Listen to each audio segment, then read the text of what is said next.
gak sih berada di kondisi perasaan aneh yang mana kita meragukan kemampuan diri? Awalnya kita ngerasa hidup kita itu biasa aja, tenang, damai, dan tentram. Terus ketika melihat teman-teman kita udah mencapai impiannya, tiba-tiba kita ngerasa cemas gak karuan. Akibat banyaknya tekanan dari lingkungan sekitar, tiba-tiba kita jadi cemas dan overthinking. Ternyata kondisi semacam itu disebut dengan quarter life crisis. Terus, apa sih quarter life crisis itu? Quarter life crisis merupakan kondisi ketidakstabilan mental sehingga menimbulkan banyak perasaan cemas dan takut akan hal-hal yang belum terjadi. Kondisi ini sering kita alami yang notabene-nya dirasakan oleh remaja berusia 20 tahunan. Ketika banyak tekanan yang kita hadapi dari lingkungan sekitar, tiba-tiba kita akan merasa cemas dan overthinking. Seringnya kita overthinking hingga pada akhirnya kita merasa lelah dengan perasaan kita sendiri yang menguras mental. Menurut Robbins dan Wilner, quarter life crisis adalah perasaan khawatir yang muncul karena ketidakpastian kehidupan yang mencakup karir, pertemanan, keluarga, bahkan kehidupan percintaan yang umumnya terjadi di sekitar usia 20 tahunan. Sederhananya, quarter life crisis ini adalah ketika kita merasa terjebak dalam pilihan hidup dan membuat kita meragukan pilihan karir dan identitas diri. Nah, ada beberapa kondisi yang sering memicu terjadinya quarter life crisis, yaitu 1. Merencanakan karir dan masa depan. Yang kedua, menjalani hidup mandiri untuk pertama kalinya. Yang ketiga, melihat teman sebaya sudah mencapai impiannya lebih dulu. Yang keempat, menjalani hubungan serius dan komitmen untuk pertama kalinya.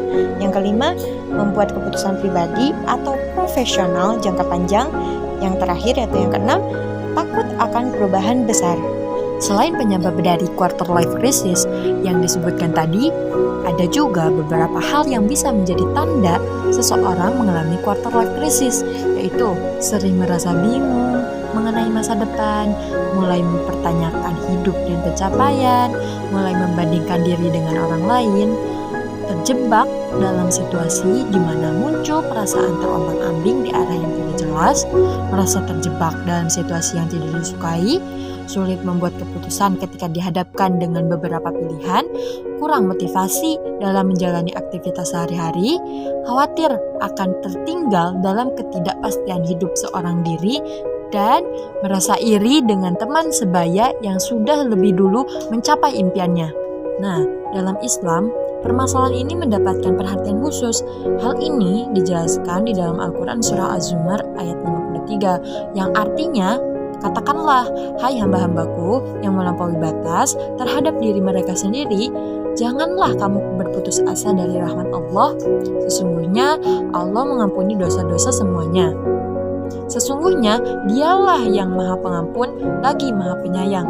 Selain itu, hal ini juga diperkuat adanya sabda Rasulullah SAW yang artinya, tidaklah seorang muslim tertimpa suatu penyakit dan keletihan, kekhawatiran, dan kesedihan, dan tidak juga gangguan dan kesusahan, bahkan duri yang melukainya, melainkan Allah akan menghapus kesalahan-kesalahannya. Hadis riwayat Bukhari Muslim. Cara menyikapi quarter life crisis ini adalah dengan menjadikan Al-Quran sebagai pedoman, menghargai setiap proses dalam hidup, bersabar, bersyukur, dan ikhlas, berhenti membandingkan diri dengan orang lain, ubah keraguan menjadi ketindakan, temukan seseorang yang dapat mendukung pada tujuan kita, belajar untuk mencintai diri sendiri. Quarter life crisis adalah sebuah tantangan bagi anak muda karena masa ini dipenuhi dengan ketidakstabilan emosi dan kecemasan akan masa depan. Dengan konsep diri positif dapat mendorong individu untuk memahami betul tentang dirinya, yaitu mengerti akan kelebihan dan kekurangan yang dimiliki. Konsep diri terbentuk dan berkembang sesuai dengan pengalaman individu tentang interpretasi dari lingkungan, penilaian orang lain, dan diri sendiri. Perkembangan konsep diri ini juga dapat mempengaruhi perilaku. Menurut Carl Rogers, konsep diri adalah pandangan tentang diri sendiri yang mencakup karakteristik pribadi, nilai, dan kemampuan seseorang. Konsep diri juga mencakup evaluasi subjektif terhadap diri sendiri. Konsep diri juga memiliki peran penting dalam pembentukan perilaku individu dalam dirinya.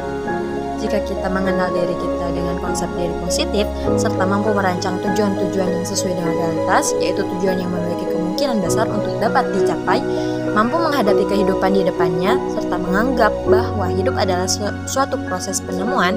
Tidak hanya itu, konsep diri positif juga dapat menerima apa adanya diri, yakni menerima segala kelebihan dan kekurangan diri.